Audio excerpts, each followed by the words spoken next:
Welcome to the Leadership Purpose with Robin podcast. I'm your host, Robin L. Owens, Ph.D. And this is where we dive in each week to give advice, tools, and tips for high-achieving women leaders. And we talk about leadership purpose and its importance for you. I am a college professor, and when I am not doing that, I am speaking, writing, coaching, mentoring, and teaching high-achieving women leaders how to find, and not only find, but how to stay in alignment with their leadership purpose so they can make a meaningful difference right there in their career, leadership, or business. Okay, let's dive in. Before we get into the episode, I have an exciting invitation for you. Hi, everyone. This is Dr. Robin, and I want to let you know and invite you to a new group I started. It's called the Leadership Purpose Community, the Leadership Purpose Community. And it's a group that I think would be a really good fit for you as a listener of the podcast, because it's an extension of the podcast and we discuss a lot of the issues we do in the podcast and even more. And we'll be focusing on finding fulfillment in our work through leadership purpose. We'll address issues that face high-achieving women, issues and challenges, and we also will celebrate the achievements of high-achieving women. And you know, as I always say, what I mean by high-achieving women, women who are professional, ambitious, goal-oriented, doing all the things and supporting everyone else. This group is for you. And so I think you'd really enjoy it. And I'd love to have you come and join us. Love to have you come and join us. So if you're interested, come on over to Facebook and search for the Leadership Purpose Community, or go directly to the website, www.facebook.com/groups/Leadership Purpose Community. Again, www.facebook.com/groups/Leadership Purpose Community. I'd really love for you to join us. Hope to see you there. Okay, let's get to the episode. Hi, everyone. Welcome back to another episode of the Leadership Purpose with Dr. Robin podcast. I'm so glad you're here and that you take time out of your busy day and schedule in life to listen into the podcast. I really appreciate you. And today I'm going to be sharing some solo reflections. In other words, I'm not going to interview someone. I'm just going to share from my own heart and mind in hopes to encourage you today. Have you ever had a time in your life when certain words or a phrase or a question that you either read, heard, or someone said to you that stays with you, stays in your mind, and you use it sort of as a guide or a source of encouragement? I have.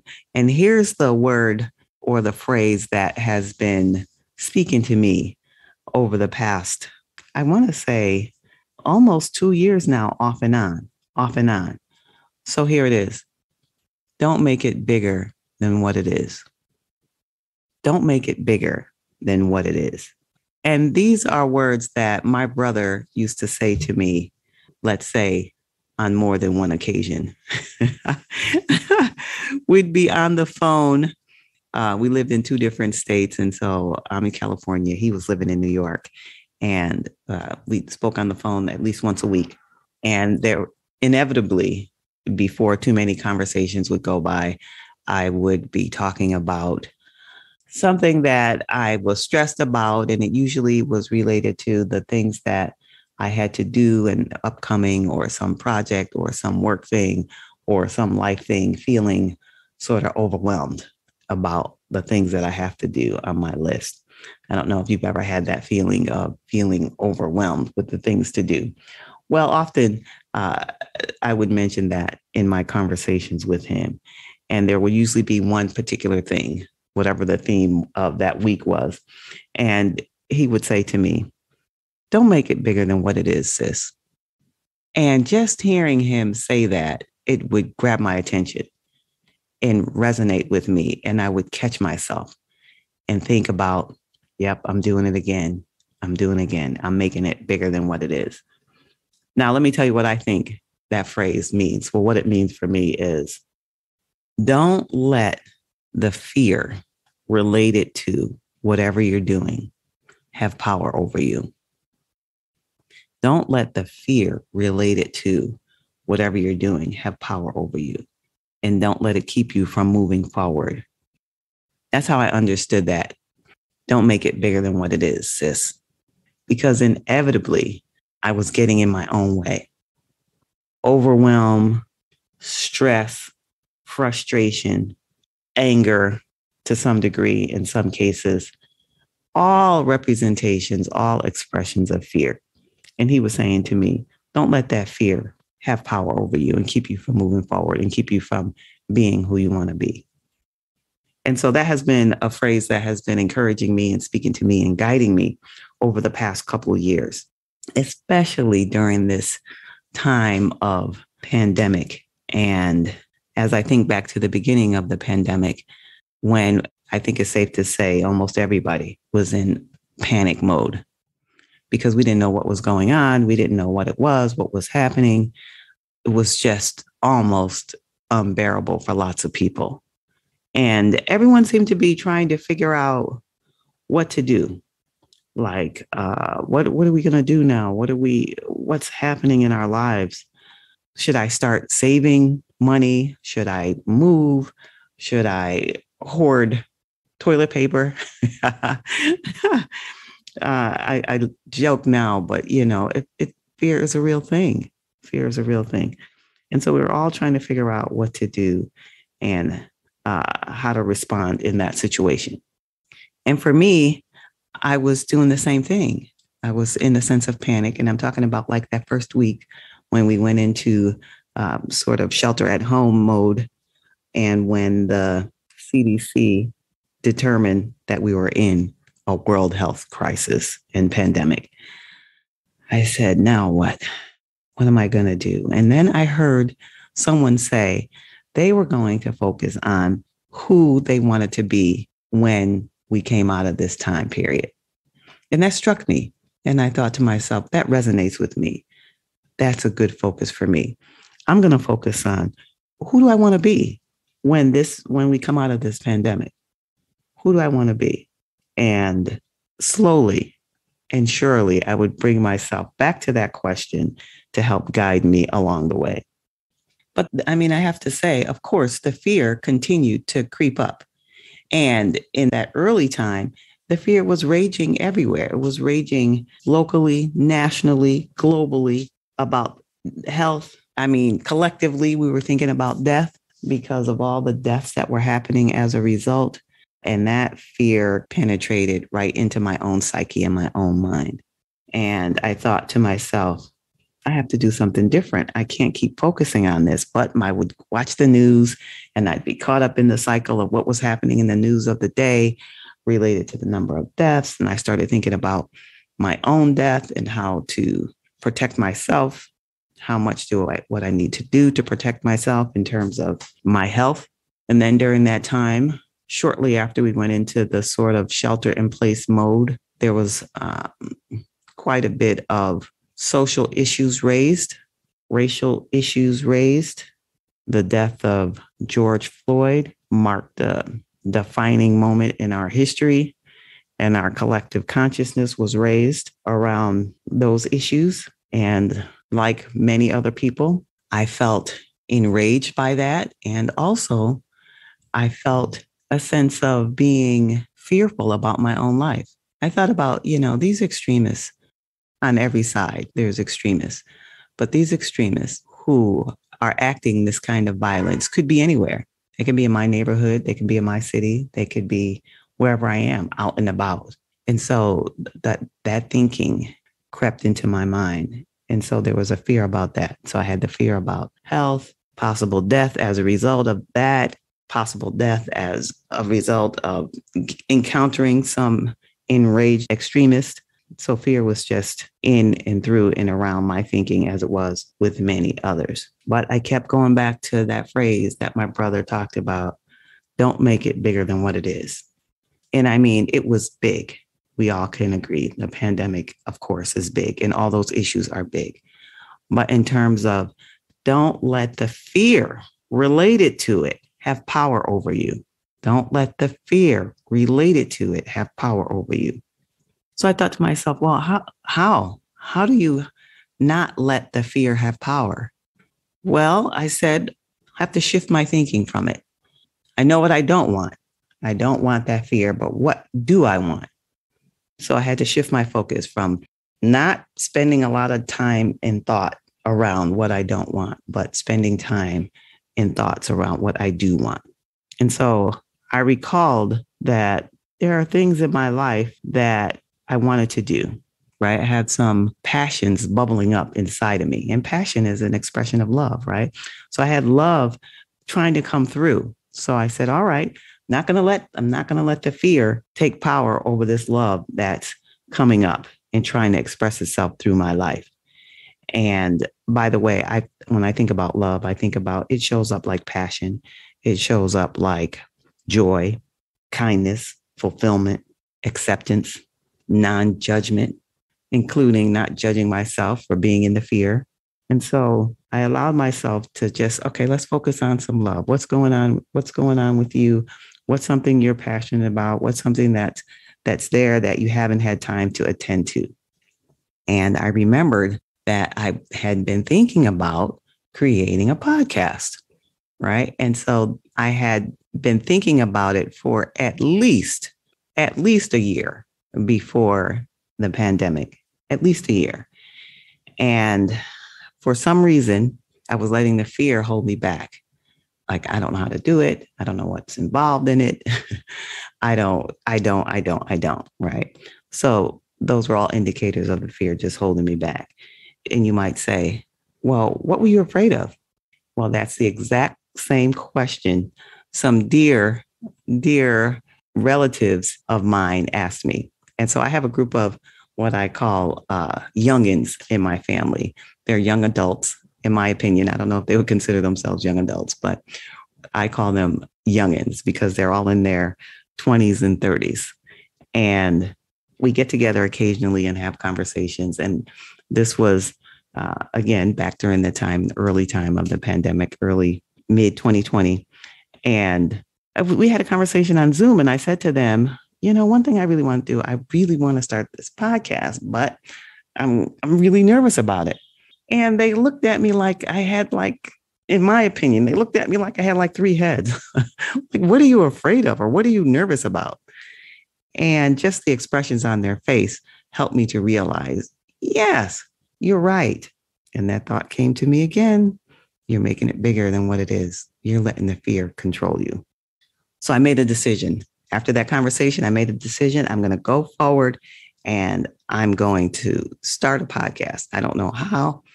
I don't know what to do, but I made the decision to go forward. And just like that,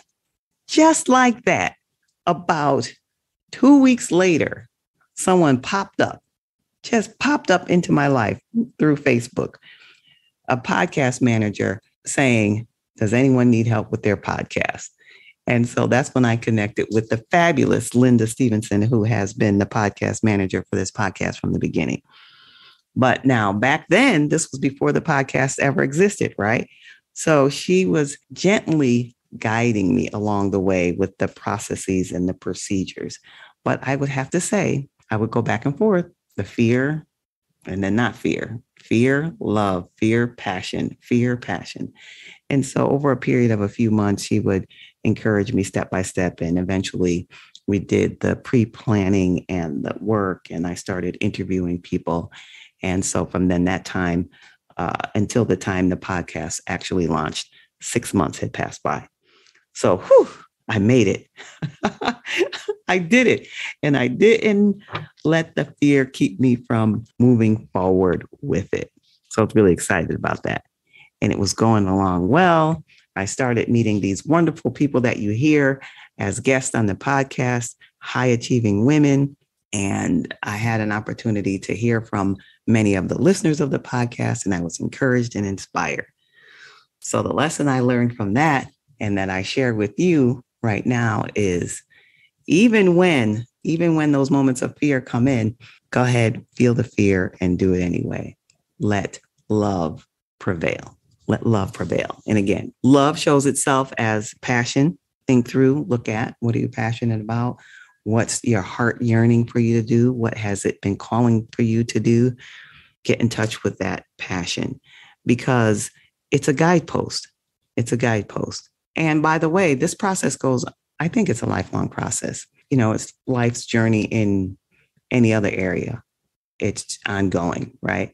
So this kind of fear, love.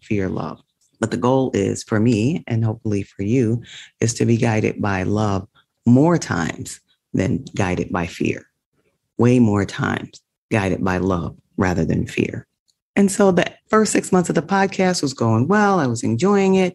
And here comes life again, calling me to tap into another area, another passion of mine. And it came out of the work that I was doing. As you may know, I am a professor at a university here in Los Angeles, and I was creating a course so this was the summer, I was creating a course for that fall. And it was the first time I created a course from my own book. In the past, I had created the courses from textbooks. And now this was a course from a book that I had created myself. And I didn't realize I would get so much enjoyment and love out of creating this course. And I was like, oh my gosh, I love this. And I think it's because I was able to dig deeper into my own thoughts and expressions and teachings and share with the students in a bigger way, rather than teaching from someone else's book and thoughts. Teaching from my own was just a delight. And around that time, I had just been struggling about how am I going to keep the podcast going in a way that is strong and viable. I need to support it in financial ways and others. So it'd really be great to improve, increase, supplement my income. So after going in and thinking, what can I do? What can I do to help me move this forward? And immediately it came to me, I love creating my own course from my own book. I wonder if I could help others do the same thing. I wonder if there's somebody who's out there who has a book, who's written a book, and they like to turn it into a course. Jumped right in immediately and said, let me find out. Began talking to people and just kind of exploring. And as it turned out, I found that there are many people who, when I say people, I mean especially coaches and speakers and consultants who have written books and would love to turn them into a course. And so I did that, jumped into that, guided by my passion in the fall, right? So the podcast started in the spring, and that is in the fall. And it is going strong today. And I'm enjoying that work out of a passion, and it does all the things that I wanted it to do.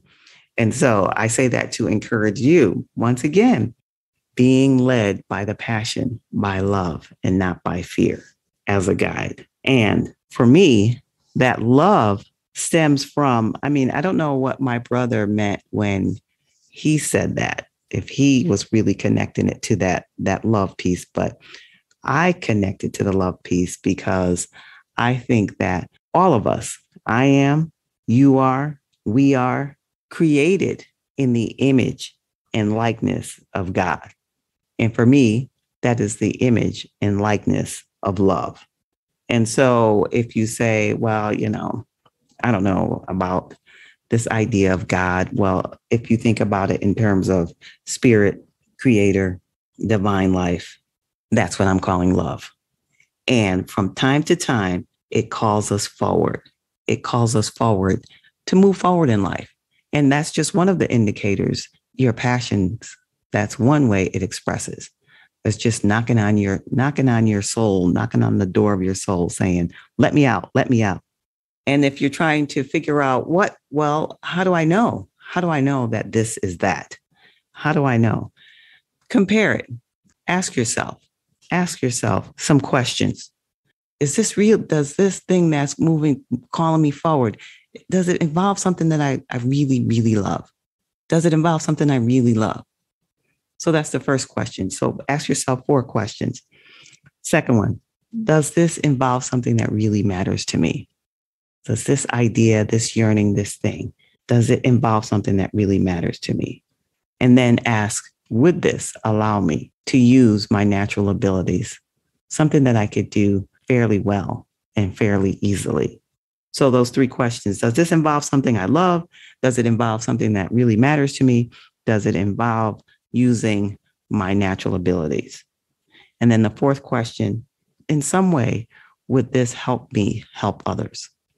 In some way, would this help me help others?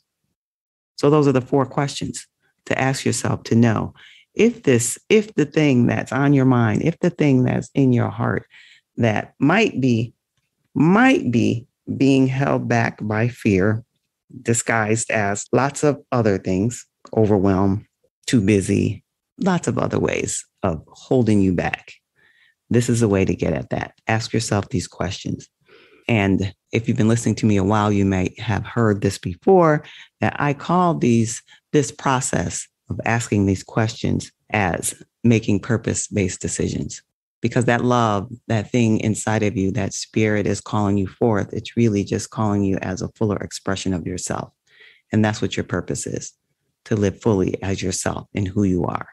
And, on this podcast, we've been talking about leadership purpose, how you express that in your leadership. And what I'm encouraging you to do today is to think about being led by love, your internal love, your internal self, by making these purpose-based decisions.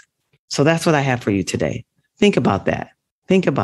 And think about if and when something arises, a thought, an opportunity. Ask yourself, am I making this bigger than what it is? If so, make the decision to not be led by the fear related to it. Don't let the fear have power over you. Be led by love and make a purpose-based decision. Okay, that's our episode for today. And if you want to hear more from me, and if you want some help in making purpose-based decisions, go ahead to my website, robinlowens.com, robinlowens.com. And there you'll find a checklist that will help you stay on track in terms of making purpose-based decisions.